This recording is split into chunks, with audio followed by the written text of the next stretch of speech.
Never fear a storm. Be ready to adapt. The skill is staying true to ourselves.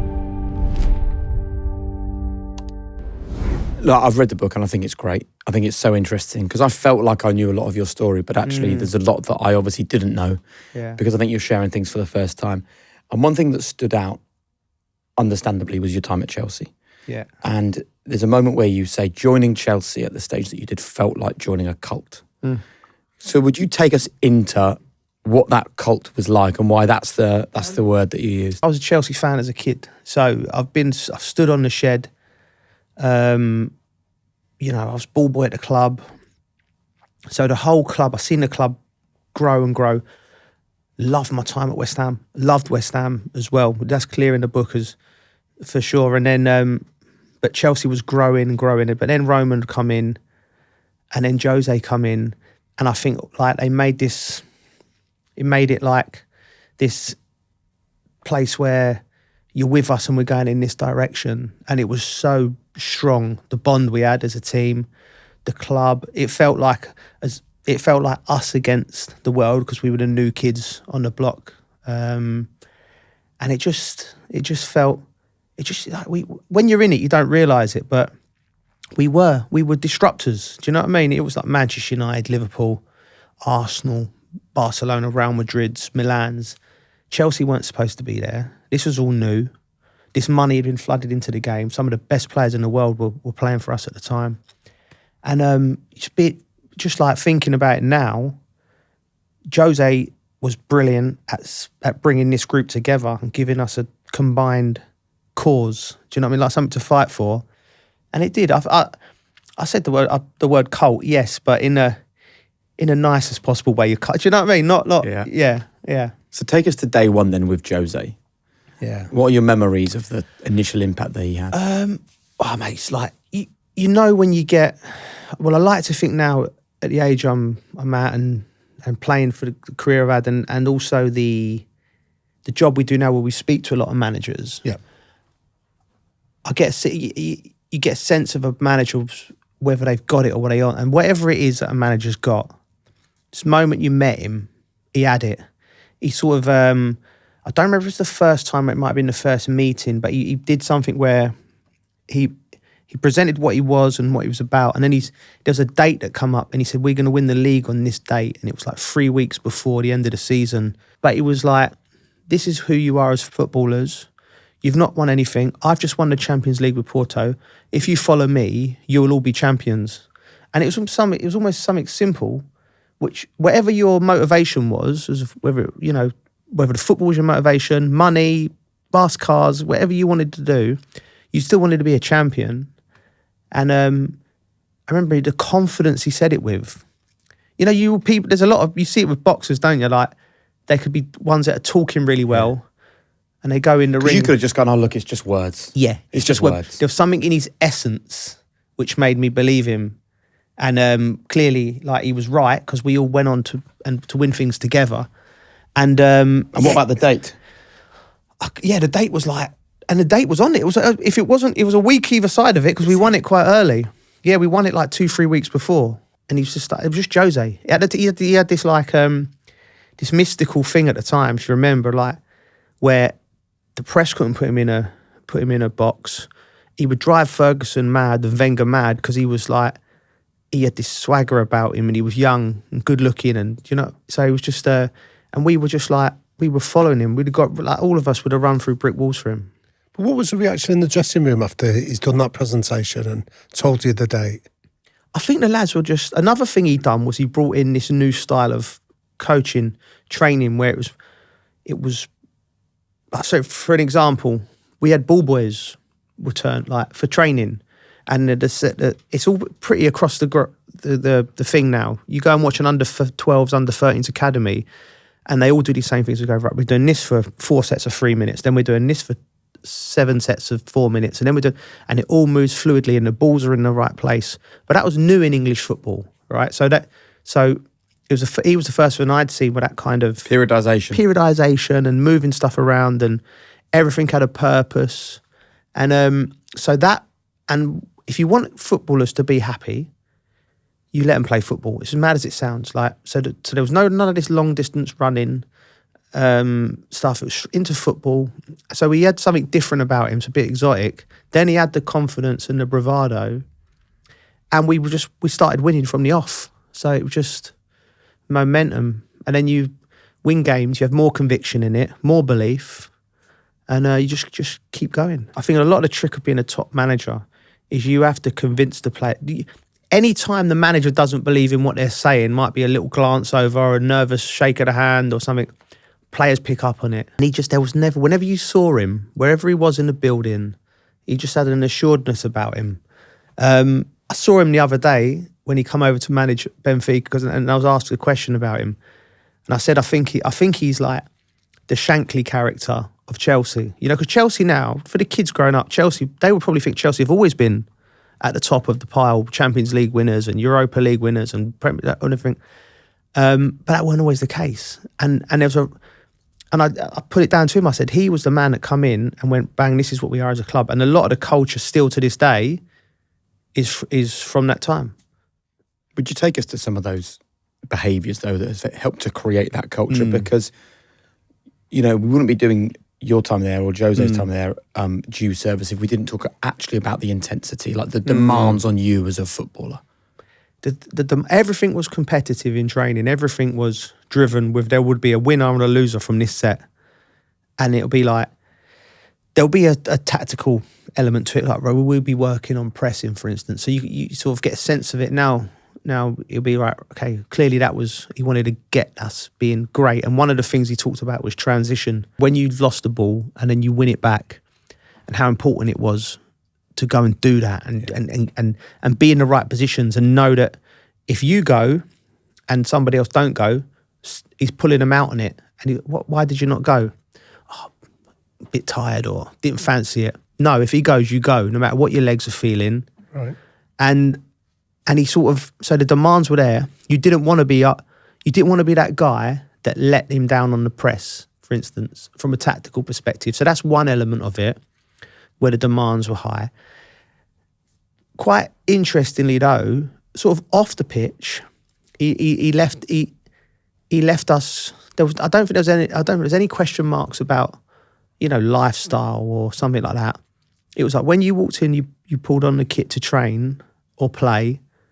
The demands were there. As soon as you left Harlington at the time, you know, remember this is the era of News of the World and lads and things like that. So it wasn't like, that wasn't a real issue. He was very much, we had got to get this bit right on the football pitch. You just like, if you felt like if you let him down or you'd let your teammates down, that fear was entrenched in you. Do you know what I mean? So what would you be doing in terms of to improve as a footballer? What were the basics? The basics for me. The basics were when you're with him at that time at Chelsea, was being hard to beat, winning the ball back early, yeah, supporting your teammates, and by that means like if the ball goes forward and I'm not in the right area to give an option, there's plenty of players that can get away with not doing it. If you're not there, you're letting your teammate down. Do you know what I mean? So the tactical work was intense, but it was where it was all done within the session. You didn't feel like you was doing it. You're like learning unconsciously, you know, because it'll be right. You know, ball goes up to Drogba. I've got to be here. Someone else has got to be there. Someone else has got to be there. And if they're not, and then if you often see him, if you're watching us in that time, and you see him jump out the dugout, arms everywhere, often at me, sometimes at other players, but it'll be, and you as a football fan, you're thinking, well, what's he got mad for there? Somebody else has lost the ball. It happens all the time. But it'll be because we wasn't where we were supposed to be on the football pitch at the right time. And if you like didn't go for it, I remember the Barcelona game away. He was on me about this lad Ronaldinho. I knew he was a good player. I do watch football, but he said you have to when he gets the ball, right? This is what levels in football. When he gets the ball, and I knew my job as the right midfielder, right winger, and the left back runs beyond, I've got to go with him. He's my man, right? There's no time to pass him on. He's my man. But as a wing, you sometimes use you're trying to save your leg. So if the ball goes into Ronaldinho, he's got his back to goal. I think the fullback's made a bad run, so I'm not going to follow him. Like, you run that way, mate, because he's going to lose the ball. I'm going that way. But Ronaldinho's done this move and slipped in the fullback. I think it was Van Bronckhorst, and he's whipped it across the box. Someone nearly tapped it in, and I just I didn't even want to look over at the box. I'm at the bench. I'm like, oh no, and I know. Do you know what I mean? And I'm like, and I can see he's here, and I was thinking, I've told you so many times, you go with a runner. And now I know, right, okay, there's no one like Ronaldinho in the Premier League who can find that pass from there. So then I'm switched on. I don't think I never lost another runner for the next 2.5 years. I didn't want that treatment. But we got back, we lost the game 2-1. And we'd won every game up to that period, more or less, in the league. We was flying. And Drogba got sent off in the first leg. So I think we've actually done all right to come out of here 2-1 down away from home. And he's dug me out a few times in the media and privately and within the group. Fine, no problem. It's football. But then he starts coming for all the big hitters in this team meeting. Petter, JT, Lamps, Maka. Like, you wasn't good enough. Not good enough from you. And I'm thinking, wow, if he's saying to these boys, wait till he comes for me and Duffer, we're in trouble here. Do you know what I mean? Because I'd usually be getting it. And but he rolled up me and Duffer. He went, yeah, I think he ran out of steam by the end of it. He was like, you lot were all right. And I, thank God. Well, you and Damien Duff. Yeah, we wasn't great, but we was, but yeah. So, but that was the first moment in that season where we was outgunned by a team. Right.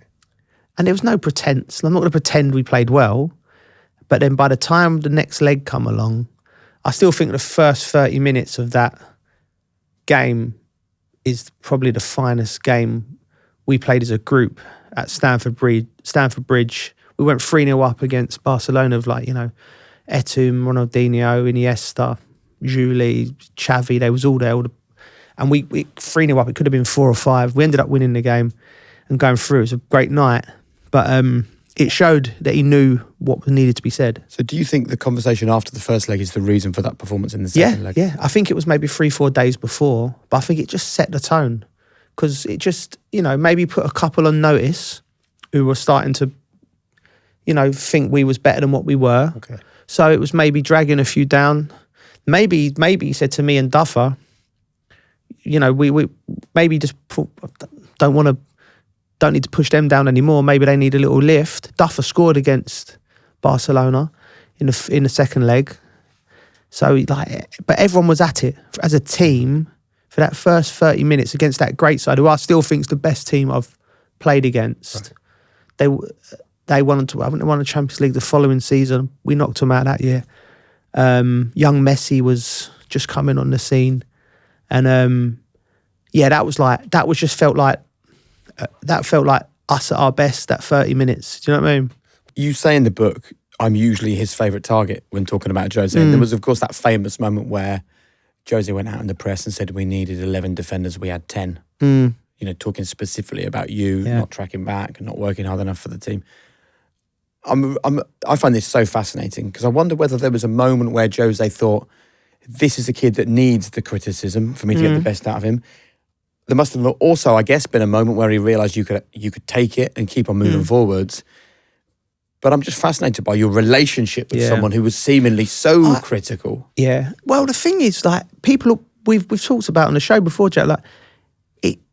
I've always as a person, I've always liked him because I thought it was a lot of it was tongue in the cheek and hilarious. When he was, I saw that even as a young man. I liked the fact of his bravado. And in the conversation we'd had, so I'd always liked him. Yeah, I got brought up in an era where the manager was king, and the manager could say what he wanted to the players at any time, and you say yes sir, on we go type thing like this. So, and I think he was vocally quite critical of me. I think because I think he's clearly a genius of a manager because of what he's won. I think he looked at me at the time in my career and thought, there's something I could squeeze more out of this kid.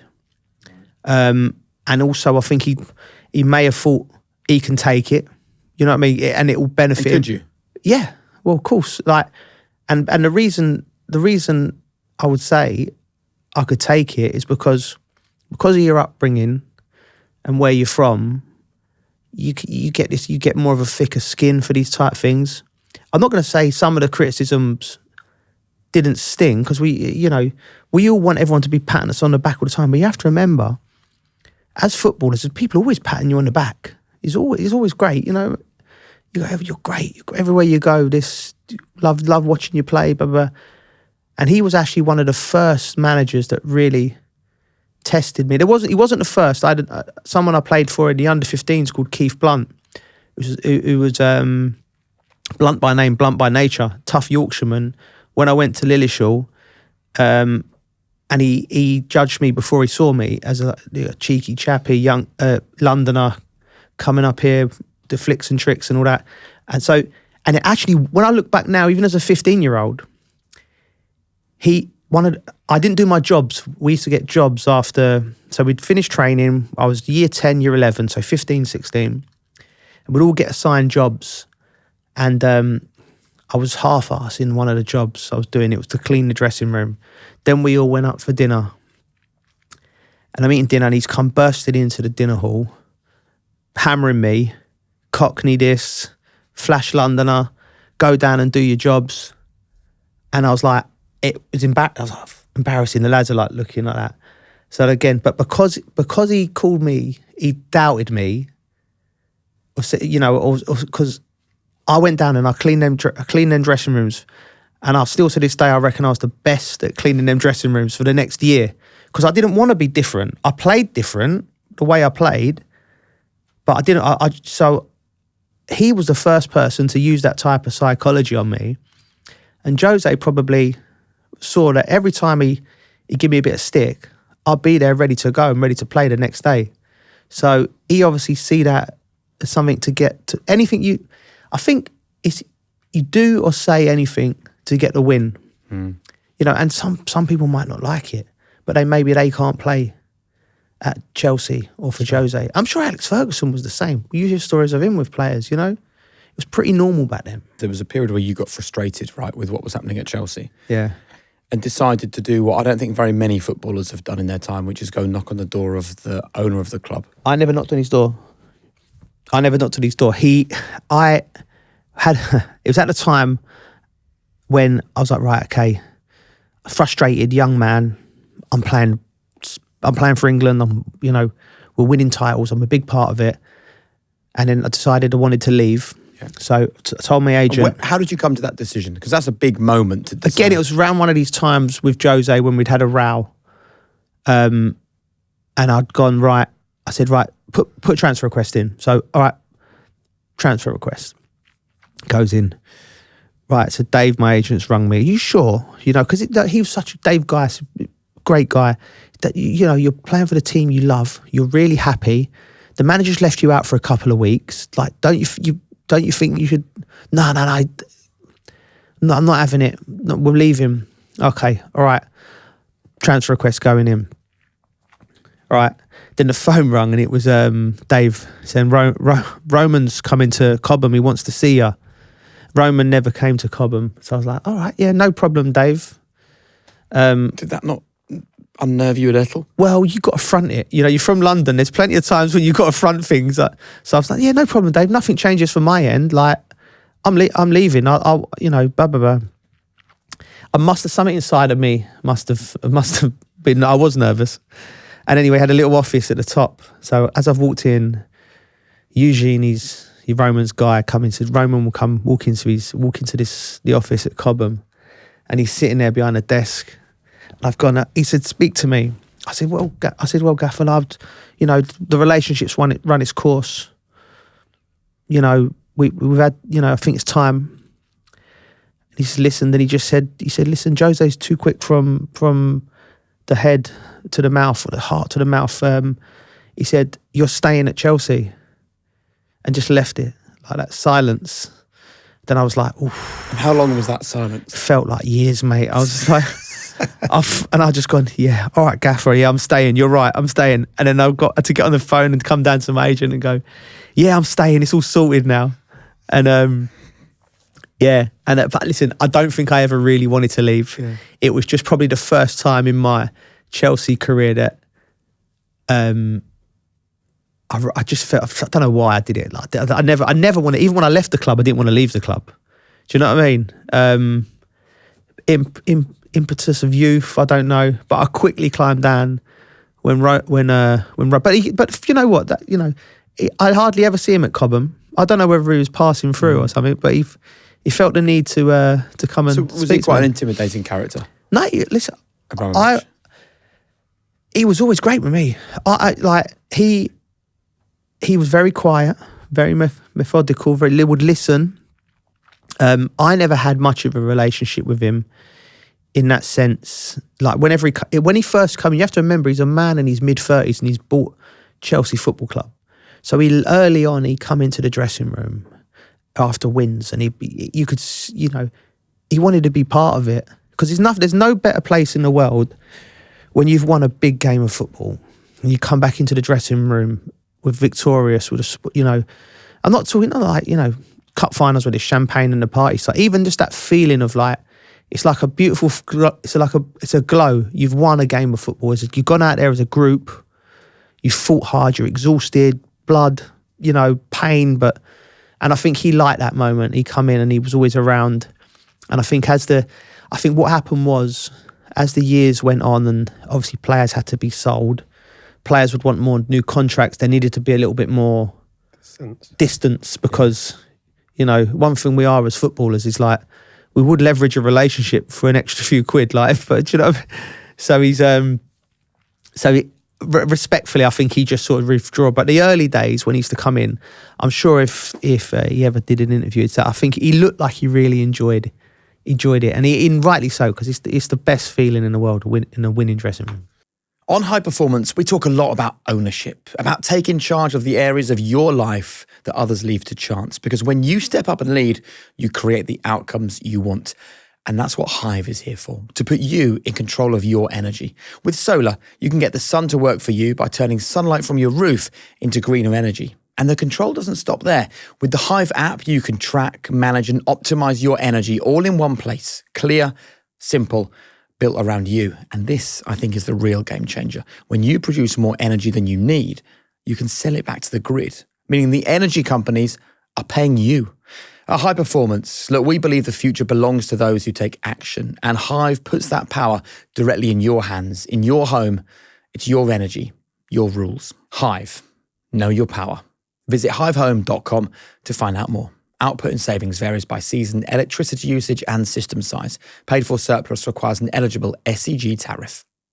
This episode of High Performance is brought to you by Sage and their AI-powered productivity assistant, Sage Copilot. Now, this is where Sage is bringing their 40-plus years of experience into the world of AI to help businesses like yours solve some of your biggest challenges in a way that's actually useful and not overwhelming. So if you're a small or medium-sized business and you need some extra help managing cash flow, chasing payments, or filing VAT, Sage Copilot is the answer. Take payment chasing, for example, right?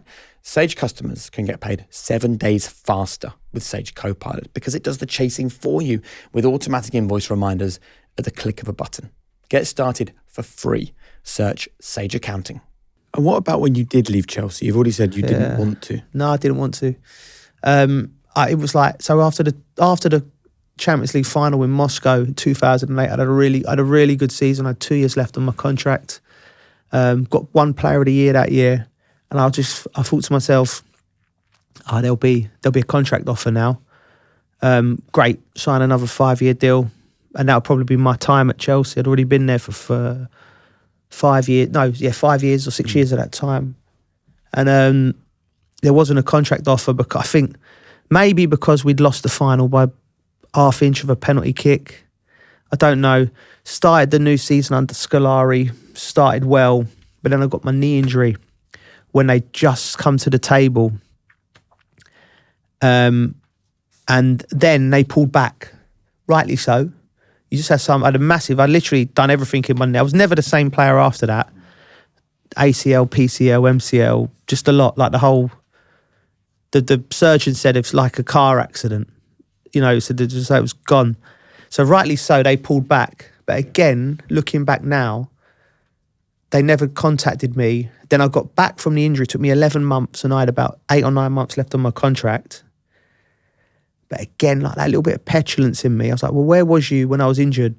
Do you know what I mean? I was like, you know, I was like, hold on, let me just... And they sort of... And the negotiations never really got going from that. And I got fit. I ended up playing maybe 30, 40 games, appearances that season. You know, played part of it, scored the important goal at the end of the season up at Old Trafford when we won the league. So I wasn't back to my best, but I was in the swing of things. But I think there was partly my ego was bruised because I thought to myself I should have got the contract offer 18 months ago. Right. And then they didn't offer it to me. And then, so there was a little bit of that going on. Then there's a group of young players that were coming through. There was Kakuta and Bruma and Hutchison and Josh McEachran and these lads. I mean, then they didn't go on to have major careers, but at the time they were a collection of young players. And I think there was a move to push them into the squad, into the team. So I think a culmination of things. So I spoke to Carlo. He said he wanted to keep us, you know, that should be enough for you as a player. And then it just went too far, and then the contract was withdrawn. Then after about 4, 5, 6 months to go to the end of the season, I'm start thinking this might be my last 6 months. I never really wanted to go, but again, you know, if you know now what I'd known then, I'd have gone back to the table and taken maybe a cut price because I was happy. You know what I mean? I'm playing where I wanted to be. Why did they withdraw the offer when the manager said he wanted to keep you? Well, that's not my. I don't know why. I mean, I remember Ballack was in the same situation. Deco was in the same situation. When Belletti got Alex, I think. I might be wrong. There was about 5 or 6 senior players who'd played a role in that year that I think they wanted to get rid, put the young players in who they really believed in.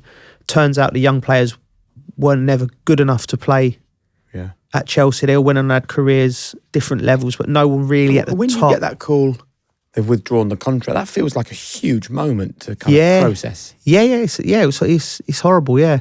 But I think one thing you have to be very good at as a footballer, you have to be very good at, you know, putting things in a box. Do you know what I mean? Not... What's the secret to doing that? What's the secret to doing that? At the time, my wife was pregnant with our first baby. So we were like, there was a lot going on in your world. You know, chaps like that. That sort of that takes precedent over anything. Yeah. And I just was like, right. And I secretly held out. I think I secretly thought I want them to come. You know, like when you're waiting, you know, when you're younger and you're waiting for a girl to ring you. You know, I was thinking, please call me, please. You know what I mean? And then, and the call never came. I never came. So then I had to look elsewhere. But it hurt. It did hurt. And what do you know? What really hurt? I'm not sentimental about things or anything like that. But what actually hurt was, you've been at the club for 7 years, you know, and given everything, like. You won trophies, and I'm very like, well, that should be enough. I didn't want a big fanfare, but you know when they just put you in like the players that they released from the academy in the list, like me, Michael Ballack. You know, I think clubs are a lot better than that now. Do you know what I mean? There's a lot more like that. Was just a statement came out saying the foreign players will leave Chelsea. Will leave the club, and you're just part of with 4 or 5 young kids who'd never kicked the ball for the club, and a little bit earlier. So that it was quite I'm quite. I thought that's a bit strong. But isn't that a great lesson in football for young people? Yeah. That you can be so central to a team. It can be your entire life. Yeah. You can be a central part of the lives of all of the supporters, the fans of the football club. The minute that you are not valuable to that club, even in real life to that organisation, it's over. Do you know what, right? That's exactly that. And I tell that to every young player at the time, because I remember as a young lad at West Ham, exactly the same things. It's the same when you're 16 and you're wrecking a kid's dream. A 29, 30-year-old footballer who's lived his dream, you don't have to, but that was exactly like that. 15, 16, thanks, there's your boots, good luck on your career. So like football is very much like that. If anything now, when I'm talking about and thinking about that, that's actually more honest, because that's that's the truth. When you're done, you're done. Don't matter who you are. But, you know, brushing it up with a walk of honour and a big statement and a big YouTube video of all the thank you, moving on, it's nice. But ultimately the truth is... It's not real. Yeah. Ultimately the truth is you're a stock and a share at a football club. You have a value. And then when you're done, you're done. And don't feel... It's on you. I suppose it's on like... It did hurt me a little bit because Chelsea... But ultimately, you're right. That's just the truth. It ain't nobody's fault. I can't hold no malice towards anyone at the club. That would be childish. Do you know what I mean? That's just how it is. If anything, I actually prefer that to all of the flowers and all that. Yeah. See, you know, I remember when Rio Ferdinand joined BT, when he worked with him for a long time. I remember his second or third game as a pundit was at Old Trafford. Yeah. And you will have been in this position as well. There's a period, right, when you work with ex-players where now you probably feel like a football pundit, right? When you first joined, you would have felt like a footballer still. Yeah. And there's this slow transition where you realise you're not a footballer, you're a pundit, and then there's a bit of freedom when you finally get to that place, right? Yeah. He was very much still a footballer who was doing a punditry job. So he liked, you know, a bit at Old Trafford where you walk past the fans and they're all there and they're all screaming Rio and he's signing autographs. Yeah. And he's 1,000 people probably there, isn't there? And he signs his autographs. It's the same entrance the players take when they arrive on the coach, but you're normally after them. So they've gone in and he walks up to the thing and there's me and him. And I think Steve McManaman maybe. We get to the door, show your passes. Where's your pass? He says to Rio Ferdinand. Yeah. Rio's like, sorry? And the guy's like, media pass? And in Rio's head, he's like, a media pass? What are you talking about? I'm a Manchester United legend. And I remember seeing his face and thinking, there's the realisation that entire life you've lived for 20 years is done and carries very little value in this new world. You know? Very true. You've nailed it. That's exactly what it's like. You see, and I remember even to the point where you forget yourself, you know, and you're starting to maybe go back into the dressing room, like, looking like you're mad, like you can't come in here, mate. It's right, and you are that as a footballer, and that's okay. That's okay. I going back to the younger players, I think they need to handle in the academies. They do a lot better job now at aftercare and things like that, because they're babies. Like, we need to look after them and make sure that they understand. But for grown adults, I think it's okay to go, thank you for your service. I used to find that transition off your pop. like fascinating. You'd be with these ex-players and they would be constantly, their eyes would be darting while you're getting ready to go on air, and they're basically waiting for their former manager. And they're desperate to be spotted by their former manager. And then when the game is over, they'd be like, I might just go and see the guys for 5 minutes. And they want to go in the dressing, or they want to sort of be around, and they can't. They really find it difficult to accept. It's difficult, mate. It's difficult. It's very, very difficult. Steven Gerrard described the England team that you would have played in as egotistical losers. When he said that, did you recognise that? I know where Stevie's coming from. I think egotistical, it's very, very fair.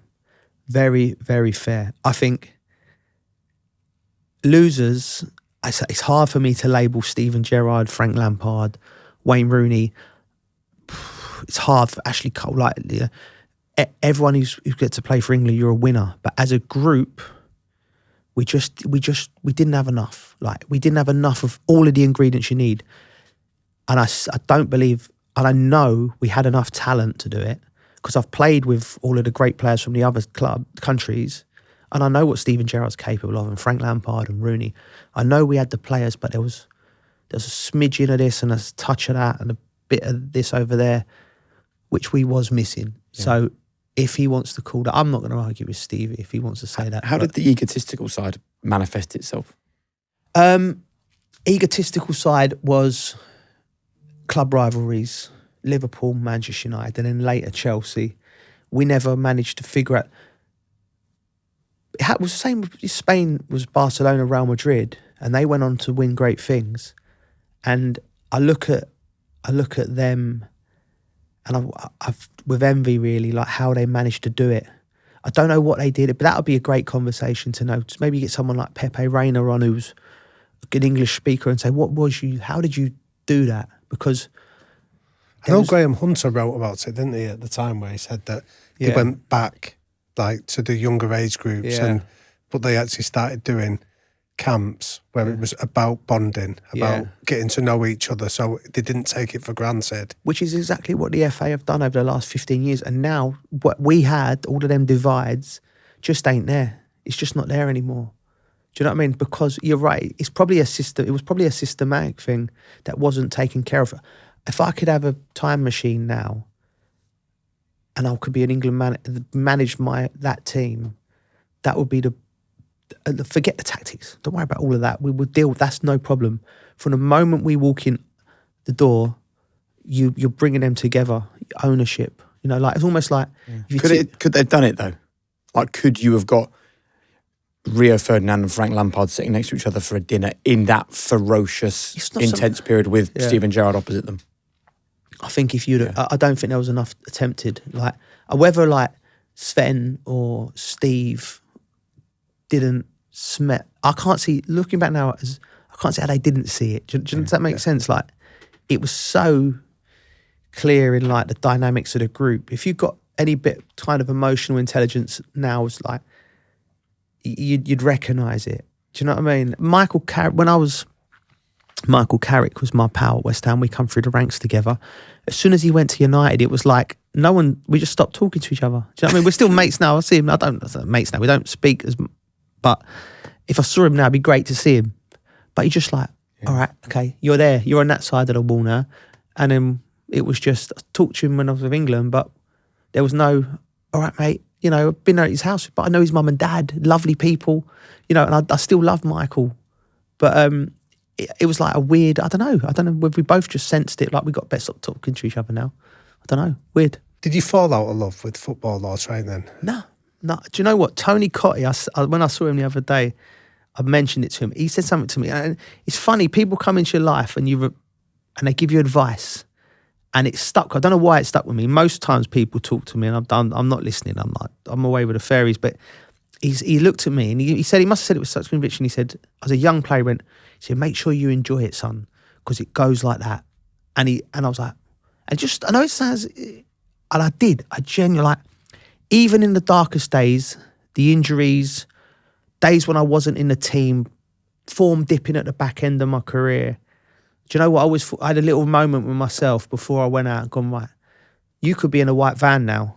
Do you know what I mean? You know, stuck in traffic or, you know, doing a bit of scaffolding or something. Like there's nothing wrong with them jobs. Yeah. But, you know, you could be doing anything. Well, you're a footballer. Even an injured footballer. I remind myself of that on a, you know, whenever I felt myself going a little bit like, a bit cold out, or, you know what I mean? But listen, and I had a beautiful way to end my career, because instead of like dropping down the leagues that year, I ended up playing for 2.5 years in Tampa, which was like a footballing sort of come down, like how you would get someone off of a methadone. Footballing methadone. That's the word I was looking for.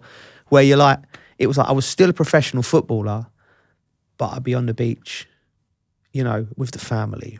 The sun would be out, no pressure, but I still got that competitive juice. And I loved, and I said, I don't know if I said it in the book, but I blessed to play at the very, very top of the game.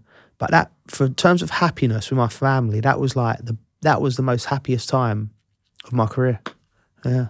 Was it? Yeah. And honestly, some games we'll be playing. I scored a goal away to Toronto B, and we're celebrating in front of a bunch of fir trees. There was about 300 people. There's no one there. It was like playing on an AstroTurf. Sometimes you play in front of 25,000, but because when you know the end's in sight, you cherish it a little bit more. And I was like, you know, and the kids were there with us. So it was brilliant. I think that's actually really important because. And I can see you get emotional thinking about it, don't you? Yeah. Like it's not healthy to be someone that no longer has any self-worth, because all your self-worth came from scoring goals like you scored against Man United and being lauded and celebrated and earning 150 grand a week and picking up trophies. Like, if that's where your joy comes from, there's going to be a real serious shit part of your life, because you're not going to do that for 50 years of your life if Yeah. you're lucky to live to 85. It's the only bad thing about being a footballer is that it's finite. It's like we and I think all footballers when I feel for people like Rio who stopped, bang, Premier League stopped, or Steven Gerrard stopped. Like I said, I had that little come down. Owen Hargreaves getting that injury. Yeah. And he went from scoring a penalty against you guys in a Champions League final. Yeah. Within 12 months, he's out of contract. Yeah. And you're right. You cannot, I say this to my boys who want to play football, they want to be footballers, say, you cannot put your identity on you as being a footballer because that's just a small part of your life. And when the truth comes to it, it's not even a big part of your life. Really and truly, you've got your wife, your children, your parents, then your friends, then the people that really mean. And then the football, it's just the icing on the cake.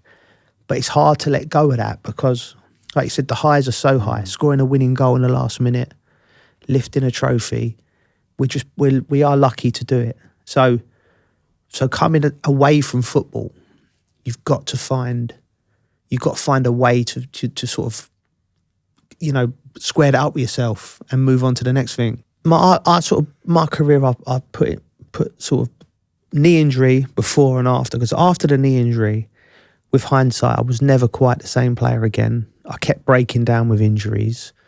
Had some good seasons, went out to France and had a good season and moments here and there, but I was never consistent. I couldn't stay fit for long enough. And I went around the world trying to find a solution. I went to the best physios. I went, any osteopaths, chiropractors.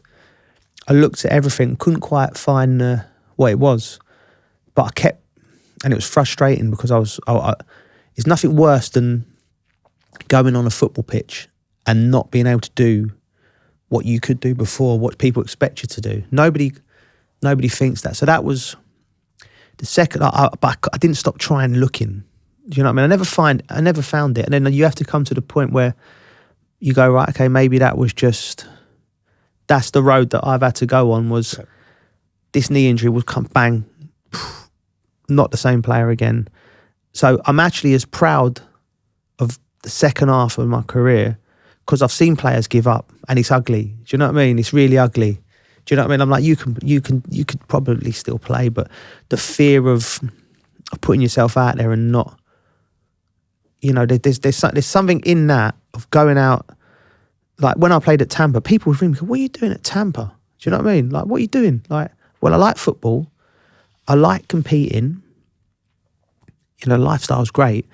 But, and sometimes especially towards the last season, I was like a slug on crutches. I couldn't move. I couldn't get nowhere and it was horrible. But, I thought, so I'm getting to the end of the road here. I'm going to get to the season and I'm going to give it my all. Do you know what I mean? So I think you need to just there's a lesson learned in there, life lesson. But there's something about ego, isn't there, that gets in the way of that. People's ego of, I want you to remember me being the person before the knee injury. So how did you learn to sort of bury that? I don't know actually, because, we all like people coming up telling us as footballers, I loved you as a footballer. I loved you done that, or this goal, or this. That's all great. And ultimately, I played over 700 games. People really remember me for two moments. It's like the goal against Sweden at the World Cup and the goal against United to win the league. So once you work out, it's not like, it's great when people say nice things to you and it's wonderful to be lauded. But ultimately, the only people's opinions that matter is your kids, your wife, your family. And, you don't need them to laud me. Sometimes just need the kids to leave me alone a little bit at times. And, you know what I mean? Give me half hour to watch the football or something. And just, do you know what I mean? So you take your identity. I think it's important you need to make sure that's, if them sort of relationships are going well, anything else is a bonus really, because it's fleeting, it's gone. Do you know what I mean? So genuinely, if people come up to me now and they say something nice like that, I try and go, do you know what? Thanks, mate. I really appreciate that. If I've got time, do you know what I mean? And then see where the conversation goes, or it might not go anywhere, because you're blessed to have that. And we should just mention one of those goals. I'd love to talk about the goal against Man United. You start the book actually talking about that goal. And one thing that you write about, which I had no idea, you say every time you played football, there was music playing in your head. Yeah. Honestly, yeah. I don't know where it started. Good music, I might add. It was usually like Oasis or a Weller. Not all the time, Jake. It was when I was playing well. I was worried about it at some point. Well, why am I music playing in my head? I should be concentrating. Where should I be?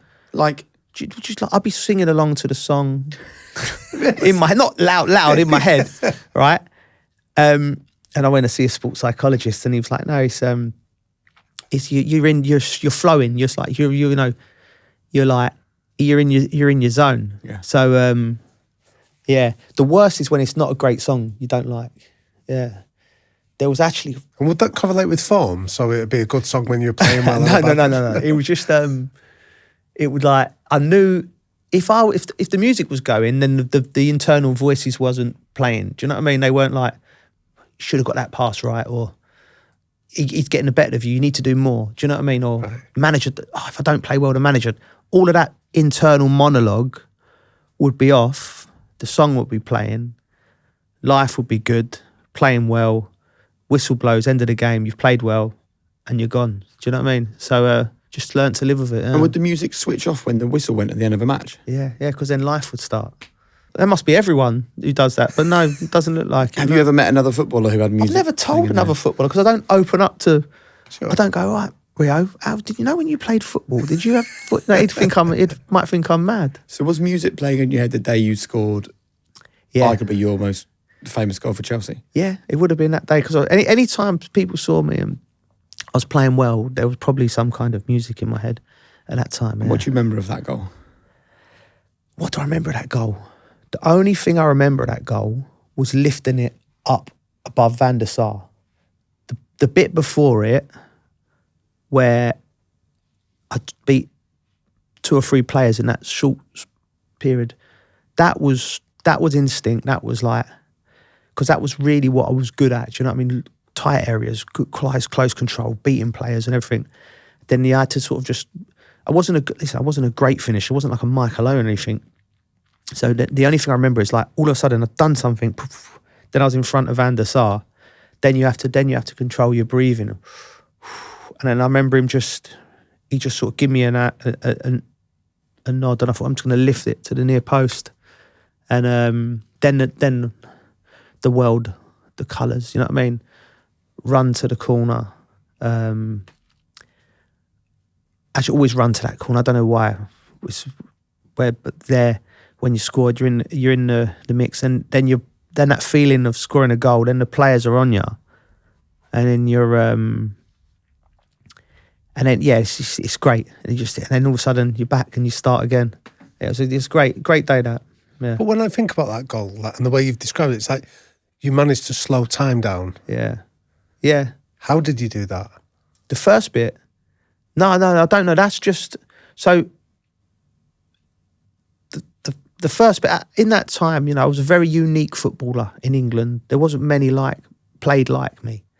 I'm not saying, great players or players better than me, but the way I played was very unique. And because as a kid, because my dad wasn't a big football person, I played by myself, and I was quite shy and quite a loner as a kid. I could mix, I'd happy in my own company, and I used to often just play and just be trying to, ball mastery, they call it now, but I was just up against the wall, and I could be lost for hours. Time would go. And I wouldn't try and do any... No one told me you do a Cruyff turn like this or you do it like this. I sort of worked it out myself.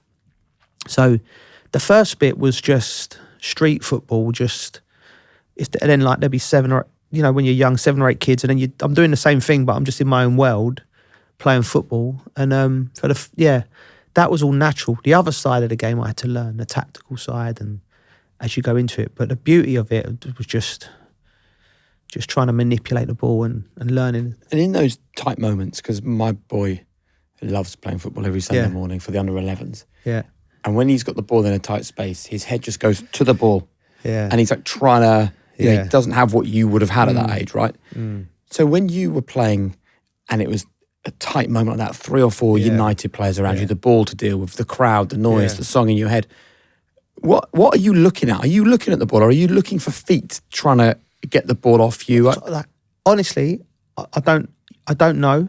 I just, like I said, I've got there's two ways. When I know when I'm playing well, the music was playing and I wasn't thinking, and then when I wasn't playing well, I'd be like, oh, where is everyone? Oh, the ball's gone. Do you know what I mean? So you sort of just got to get into that flow state.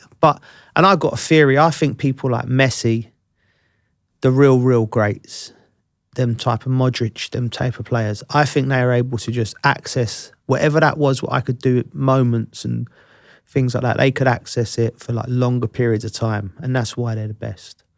I don't know how to do it. Like, could you? So if you were having a bad game where that voice is talking about you need to track back here, Joe, could you put a song in your head and change the game? No, I tried to, I didn't go out there going, right, switch the song on, let's go and play now. I didn't do that. I tried, it didn't work.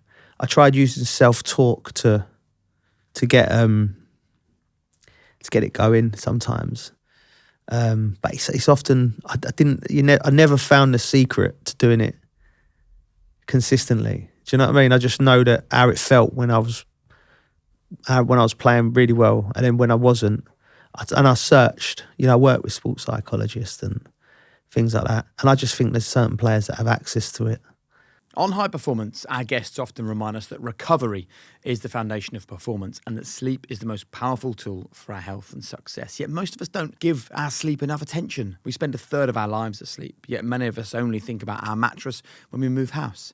Imagine the difference if we treated our sleep with the same intention as our training or nutrition, because that's where true performance and health can be unlocked. Using real sleep data, Simba has designed hybrid mattresses that support your spine, reduce motion from your partner, and help you stay cool throughout the night. Simba's innovation has earned them over 100 sleep awards and 6 Which Best Buy titles across their range, including the adjustable hybrid pillow and their cooling duvets, all created to help you achieve your best night's sleep.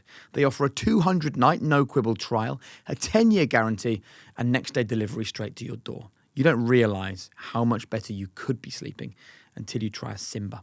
Shop now at simbasleep.com/high-performance. When it comes to investing in crypto, my experience has been that trust and simplicity matter most. And that's why I really think you should consider Gemini.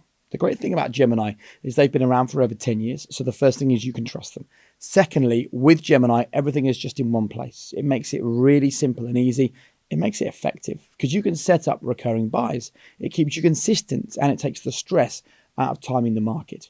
Gemini also offers Active Trader. It's a professional grade tool with custom view charts and alerts so you can see all your investments in just one place. And signing up is free at gemini.com/HP. That's gemini.com/HP.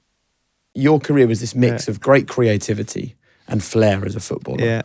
With this incredible resilience to be able to deal with the setbacks, the injuries, the kind of hard management that you got from someone like Jose Mourinho. And I just wonder, when you take a look back at your upbringing, with your family, with your parents, with West Ham, where do you think your resilience was built as a young guy? Oh, gosh. Resilience. Just the values, you know. I think, you know, again, going back to Sam, who I think wrote the book beautifully, and we had a lovely day at the start. He said, well, I need to know where you come from. So I'm from Camden town, North London. Now, Camden, for people who listen to this, like, in the 90s was like the epicenter for music, and it was like cool, and you had Primrose Hill, but it was a really rough part of, you know, we rough estate and everything. And my mum Sue and my dad George, you know, they brought me up with values. You know, I was very aware that there was kids on the estate who didn't have a nice warm house to go to, food on the table, and a loving home. So I was very aware how lucky I was, but also very aware that, you know, life can be tough because I've seen it with other people, not with me. Me growing up, like I said, was full of love and everything. So, but the values, I think, of being kind, I think was one of the things that was brought up to do. You know, if you're not nothing nice to say, you know, you don't say nothing. But also, my dad had a very, very difficult relationship with authority because of his upbringing. Right. So I sort of that. I think that when I think about myself as a player, you know, I wasn't a conformist. I always try and do things differently all the time. But that comes from my dad. Like, yeah. Whereas he was a lot more hot-headed than me. I'm my mum. I'm quite calm and measured. He was volatile. So he's but I took that from him. Like, no, you know, you can do this. And when would you have seen that as a kid? Well, you know, I write about it in a book. You know, my dad was a massive part of my life. You know, he was ducker and diver. You know, he come from a big family. You know, and he left school at 12 and 13. Had to, he got in trouble with the law. You know, a few times. And you know, he went inside when I was young, when I was really young, and then again when I was 11 to 13. And so my mum had to, you know, step up and you know, be strong and really sort of, you know, keep it together. You know, and as the oldest of the kids, I was the one that would, you know, I felt that pressure as well a little bit with, but ultimately he had this. He was a tough man. He was a hard man, but never with he couldn't stand bullies. Do you know what I mean? Yeah. Which is he was a protector of everyone. You know, if there ever was a problem on the estate with anything, Dad would take care of it. And he couldn't stand bullies, and so he had this kindness about him, Jake. He was like he didn't even like football. Like, they couldn't believe he had a son who played 500, 600, 700 games, and he went all over the world to watch me. And still to this day, if I go up to Everton, for instance, because what I used to do at games, I used to get, if there's any spare tickets before the game, which there always was, he said, put them in the envelope, bang, give them to my dad. And he'd go round Everton or someone, and he'd be like, there'd be a group of kids or say, "There, lads, you got us some tickets for the game today." Do you know what I mean? He'd done this at every ground. Wow. Or the stewards. Do you know what I mean? Yeah. So still to this day, people come up to me and go, "Oh, your dad got us them tickets for my first ever game," or I could bring my son because, do you know what I mean? So he had the real kindness to him, but he couldn't, because of his brush-ins with the law, and he was, you know, he went to Borstal and all that, he always questioned authority, lived away from the norm. Do you know what I mean? Yep. So, and that fed into my vision of football. Like, I didn't all of a sudden go to play for England. When I went to England under 15s and they're telling me, you play like this, most of the kids were like, "Oh yeah, we play like that." And I was like, hold on, lads, might be better to do it this way. Got me in a lot of trouble with the coaches. So I think the combination of my mum's kindness, his kindness, that sort of didn't really enjoy authority. Yeah. So I've got a mixture of them. Did you ever go and see him in prison? Yeah, as a kid, yeah. And the reason I ask is we had the comedian John Bishop on who described a similar experience, and he said he found it really hard to see the lack of respect that his dad and his mum, who went to visit him, was treated with when they went inside. Yeah. I'm interested in how it affected you. Do you know what? The things I remember was we went. I can't remember where he was, but we went with my mum. You're excited to see your dad. Do you know what I mean? And there was a fantastic little cafe next to the prison. It had done amazing milkshakes, so it was always a treat to go because we had these good milkshakes before. But just like going in, it's a weird experience. Do you know what I mean? And by the way, it was nothing like, you know, he's nothing like in like a huge criminal. He just, you know, where we're from, you can get in trouble with the law like that, and it was very much how it was. You know, I don't condone anything that happened, but going to see him, we just wanted to see your dad. Do you know what I mean? And it was just, And he was always, I think he was always jolly. So it was always good to see him. Do you know what I mean? Yeah. I've spoke to other people about it and they didn't like it. I always found it quite, Mum was very good. That's why my mum's amazing. She sort of protected us from all of it. One thing I do remember about it is the only thing I remember being worried was I spoke to my mum about this. When he went inside, I remember going to bed of a night and she'd put the ornaments up on the windows. I was like, why are you doing that? So if someone, because in that part of the world, someone trying to get in, Dad's not there. So it was the first time I thought to myself, obviously couldn't afford a burglar alarm, do you know what I mean? But it was the first time I thought, I felt vulnerable. So my mum done a great job and everyone rallied round. And then he come out and, he was a ducker and diver and he'd buy and sell stuff and everything. And Mum said, listen, you got to, your son's going to be a footballer now. You can't embarrass him. He would never embarrass me. But he sort of walked away from that life. That's all he had. Do you know what I mean? And so it was, and he and then him and Mum went all around the world watching me play football. So that's just, it was a good trade-off. But a lot of who I am as a person is down to him, yeah.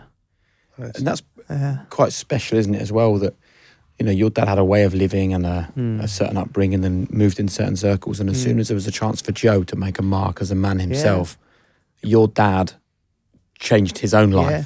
And it was hard for him because it was all he ever knew. Yeah. Really.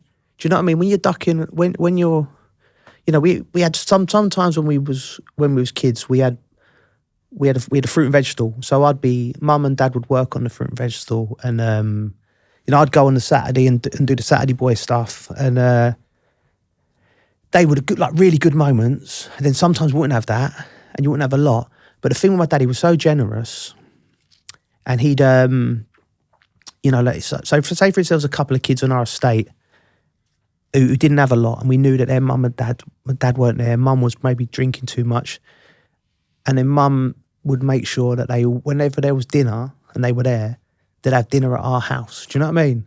And that sort of stuck with me growing up. That in that environment, you really and I think the world needs a little bit more looking after each other. Do you know what I mean? And he sort of, he had this he looked after a lot of people, my dad. Do you know what I mean? And like I said, it was very difficult to walk away from what he was doing, but he did it. But there's a bit in the book where, I love hearing more about your dad, where your dad goes into the world of football to look after you, when you signed for Chelsea. Yeah. And they promise you the number 10 shirt. Oh, God, yeah. What happened? I signed for Chelsea, agreed the deal. What shirt do you want? Number 10, please. I dream of mine to play number 10. And, no problem. But on the same day, they signed Veron. So Veron's the big star. Argentina's number 10. Before Messi, contract comes out and all of a sudden, no, you got to wear number 20 because we've given a 10 to Veron. And my dad's like, no, we don't do that. No, we're going. And who did you negotiate with, Peter Kenyon? No, it was Trevor Birch at the time. Right. Lovely man. Trevor Birch, my dad, my agent Dave. And I'm like, Dad, don't. But he was like, no, listen, you don't go into a deal with someone because in his world, everything's done on a handshake and your word. And he's like, they've said that you're wearing the number 10. You're going to wear the number 10. So we're going. So I'm like, oh my God, my deal to Chelsea's going to fall through here over this number. And I'm like, Dad, I don't mind. I wear anything. I wear 110. It don't matter. But he was very principled with that. And then phone calls were made. Veron had to be called through an agent. Veron was like, yeah, no problem. I got the number 10. And all was well and good. But that's what he had. He was very, very. Because he left school at 12, 13, he couldn't read and write, but he would remember everything. It was a night It was a night. He'd remember every conversation. He'd be like, if you said something a year ago, you go, oh no, you said that there, and then you go.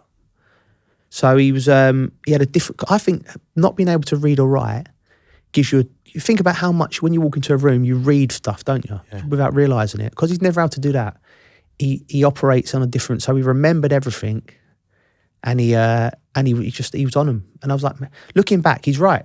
You're going to go into a deal with someone, if you say something, you're going to do something, you do it. So he had these principles. The biggest joy I get was being able to buy me mum and dad a house and my sister and my brother. That was like, and once I've done that and everything was sorted, and like I said, I'm just lucky. Like just people around me, like my immediate family, they don't, I look after everyone, but they don't want nothing. There's no, my brother's got a great job. He's worked very hard. My sister's, she's got 4 kids and she's a brilliant mum and she's got her own life. My mum is like, she's, it's hard work to go and take my mum out for dinner. She still wants to get the bill. I'm like, come on, mum. So I'm just very, very lucky. And I've been, and my mates as well. I've still got the same pals from the estate. And we've had some great times, great holidays and looked after them, nights out and everything. But they take a lot of pride in not living off me, not wanting from me. Yeah, do you know what I mean? It's very, and again, just really, really lucky. Yeah. It's been such an interesting conversation, and we started talking about a very important man in your life, Jose Mourinho. Yeah. Ended it talking about arguably an even more important man in your life, George Cole. Did you get a chance to tell your dad what he had done for you? Yeah. I mean, like, yeah. So,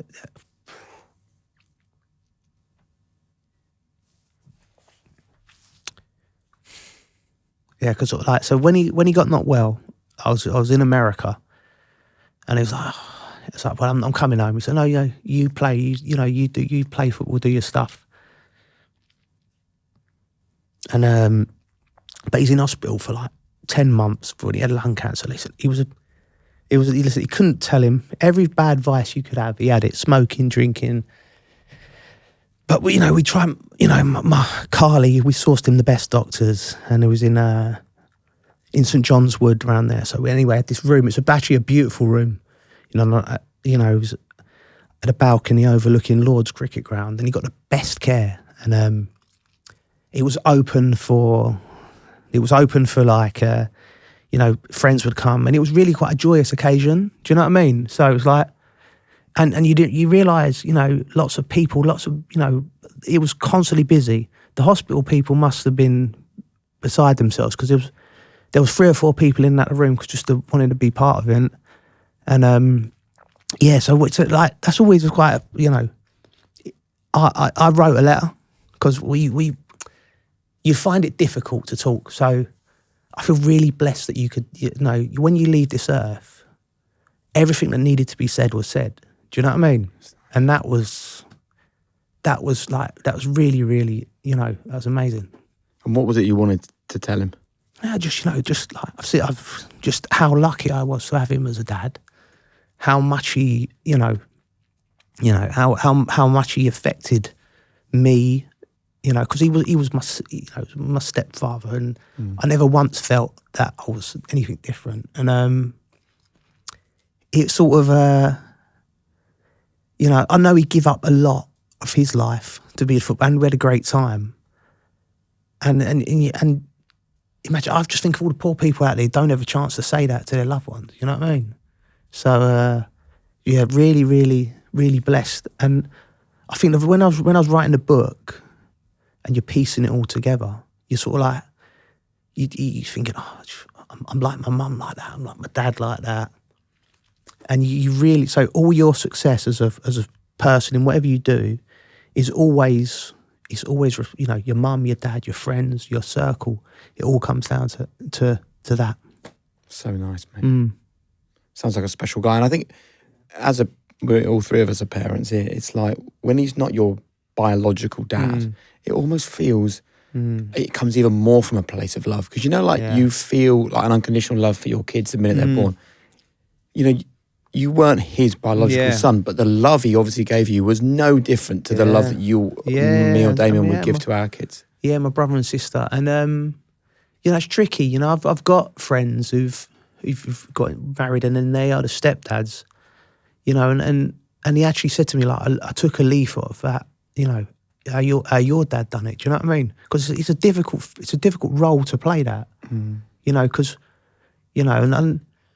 and I'm just, you think to yourself, you're blessed to have, both parents in your life, you know what I mean? and for as long as you did. And he when he went, it was a good life well lived. It's when you see a funeral and you people can't get in the church. Do you know what I mean? And what aspects of your dad do you see playing out in you as a dad? Good question. I think the kindness. Because like I said, he didn't even know I was a good footballer because he didn't until I was 11. But like he was always present, and he'd always bring it. I'm trying to think of like the estate we lived on. Our house was the hub of the estate because Dad was the only one who had any few quid. So we had like the Argos snooker table. We had loads of tennis rackets, loads of footballs, and there's a big green outside. So there's always 15, 20 kids that would come. And our house was the hub and the centre. And when he ever had any money from the markets or something coming, and he'd always make sure that all of the kids got an ice cream or, do you know what I mean? Yeah. And I've always took that into that, whether you're with your kids, my kids, one of the reasons for writing the book is because my kids they're in a very different world to what I come from.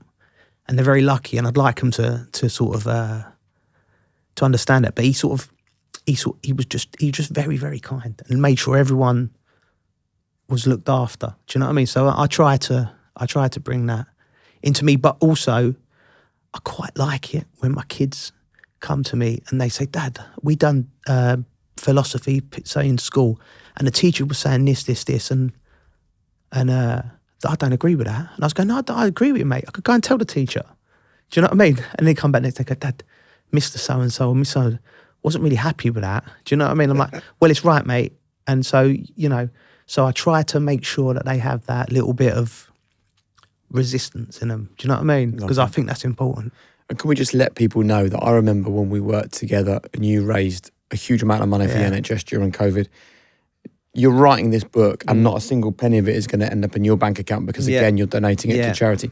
And I think when we sit here and we talk about George's legacy, the messages that he was giving you as a 7, 8, 9-year-old boy are being played out now in the fact that this book is going to help change the lives of other people through charity. So how about that for a legacy? Mate, brilliant. Who is it for? Who's well, the charity? there's two. So the one, going back to what I said about earlier about living on the estate and realising that I was like really lucky. Some kids weren't. I remember this one kid. Anyway, we this kid I was telling you about used to come around the house and have dinner because he couldn't get in his house. He needed his keys and there was a window open. And we jumped in the window because we needed to get in his house. His mum was clearly, she'd had a drink and like she was on. And I went in the house. There was no. I remember thinking there was no food.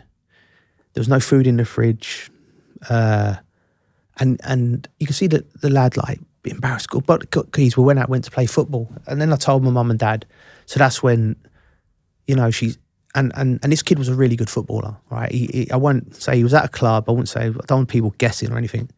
And but he had a professional career. No, he didn't play. Right, he didn't play. No, but football was his solace, like for most of us, like, and we used to go to the youth club, and he used to always be in the youth club because he couldn't be at home. I would pop in the youth club, but what I found out, youth clubs have been after we done the NHS stuff, we started working with a charity called Onside, which does charity youth clubs in underprivileged areas. Yeah.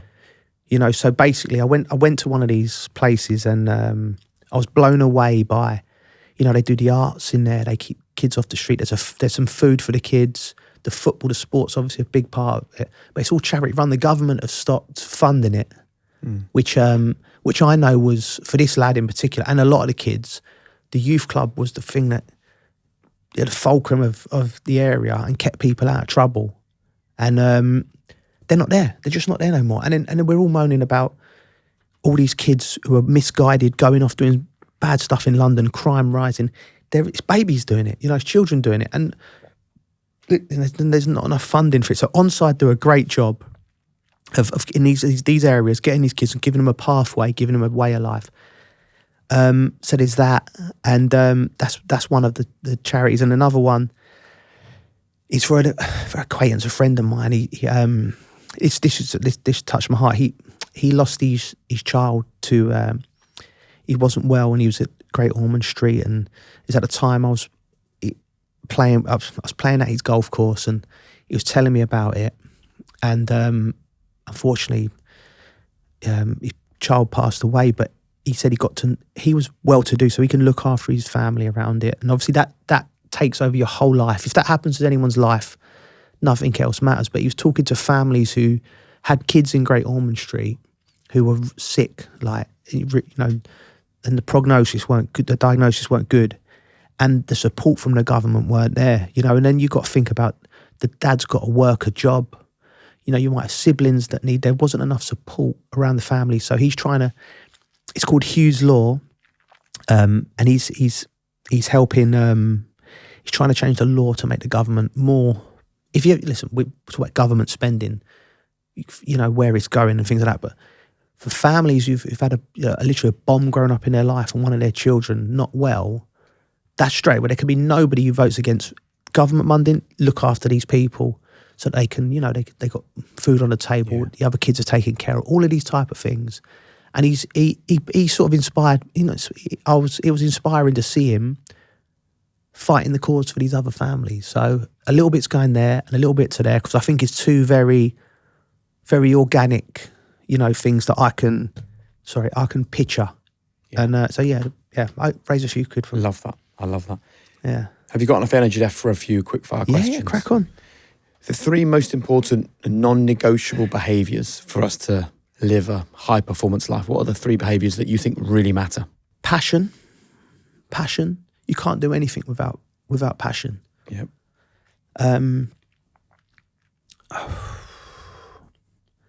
I think you need. I suppose I was going to say love, but I'm going to lump that in with passion.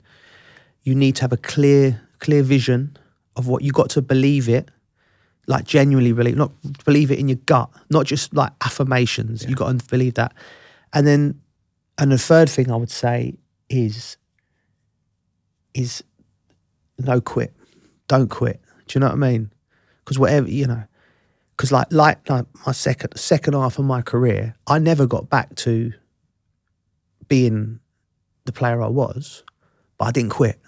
Now that is, like I said, I'm as proud of that as any of the medals and the trophies I've won. Do you know what I mean? So I think there's something to be grabbed in that, and that's something you can control. What advice would you give a 15-year-old Joe? A 15-year-old Joe? I got great advice, didn't I, from Tony Cottee about enjoying it.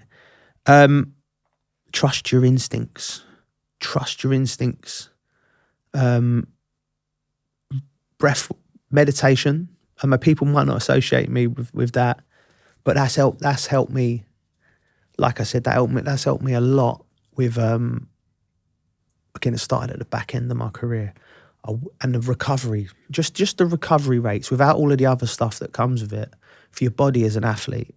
I think it's pretty commonplace now, but. You know, when I first started, the thought of meditation, you'd be like laughed at the room. But I think that it's really centers your body. And if you're an athlete or a footballer, whatever you are, your body's your currency. You've got to look after it. Nice. If you could go back to one moment of your life, what would it be and why? We'll go back to the one moment of my life. I would go back to, for good reasons or bad reasons. For good reasons, I'll go back to the birth of my first child, because like that's just one moment in your life that just blew me away. Like I thought I had some kind of control over my emotions, but then when she was handed to you, like I just went crying uncontrollably, and it happened again for number 2 and number 3. But I was trying to not cry for them. Do you know what I mean? So it's like there was some kind of primal thing. I literally, by the third one, was like, you ain't crying here. You're not crying. Baby gets handed to me like that. And Carly's looking at me. She's not even crying. And I'm just like, so that from a nice point of view, if I could go back to Moscow, and I'd go back and I'd because I come off the pitch for Anelka, didn't I? I come off, so he missed the penalty. I'd try and change that somehow. Maybe dry the pitch. Like that's the life. That is the journey. That's the one regret. If I'd have won the Champions League, then I'd have got a lot in club football, and it's that much. Yeah. Does that bother you? Does it bother me? I think the pause is a yes. Yeah. The pause is a yes, but only because I don't want to lie. Do you know what I mean? Yeah. I think all footballers, I'll sit there at night sometimes, very rarely, and I'll be like, if I'd have just put that chance away, we'd have won that game, maybe won that title, and the Champions League's there. But ultimately, like I said, I'm very good, like how I used to be able to say to myself, even in the dark times, like, get hold of yourself here, you're doing a great job. Like, what a job you got, enjoy it. I still do that to myself now. If I'm thinking, ain't that sad I didn't win the Champions League, or Jackie wasn't there, listen, I can't really argue with my lot in life. Blessed. I think you are, and you've blessed a lot of others. The final question that you'd like to leave people thinking about after this amazing, varied conversation about your life is the one golden rule for living a high performance life. What do you want to leave people thinking about? Oh, do you know what? I saw that, and then something recently has come to me. Because you read, high performance, read so, like, a lot of people, I think, in the world at the moment are trying to sort of, there's a lot, you see young people, they're all buff and they're trying to strive for things, and things are very difficult, and there's a lot of emphasis on achieving things, right? And that ultimately, if you do that, that means you're going to lose a lot of time. You're going to have bad days, and then people get down. And things that someone said to me the other day, they said, whenever you're feeling down or things are not going well, like every bit of, when you, any insecurity or any sort of stress or anything like that that's on you, it's always when you're thinking about me, does my bum look big in this, or am I good enough, or have I got enough money, or am I going to be able to do that? It's all am. And someone said to me the other day, and it really works. It's like, whenever you're feeling a little bit low, just go out there and think of yourself as like, right, someone else is uncomfortable. Is Jake all right? All right, mate, how you doing? Do you know what I mean? Don't think of yourself. Just think about trying to help someone else in the immediate vicinity, and then just keep doing that. And if you just keep doing that, eventually you forget about whatever was bothering you. Does that make sense? Yeah, it makes like that's sense. Yeah, I've only just recently done that. So come back in 6 months. I'll let you know if it's still working. It's working at the moment. Good. I'm so pleased. And it's lovely to see you again, man. Good to see you, man. Nice to see you. That was emotional. Yeah. Bring it over. Come on. That was great. I enjoyed that.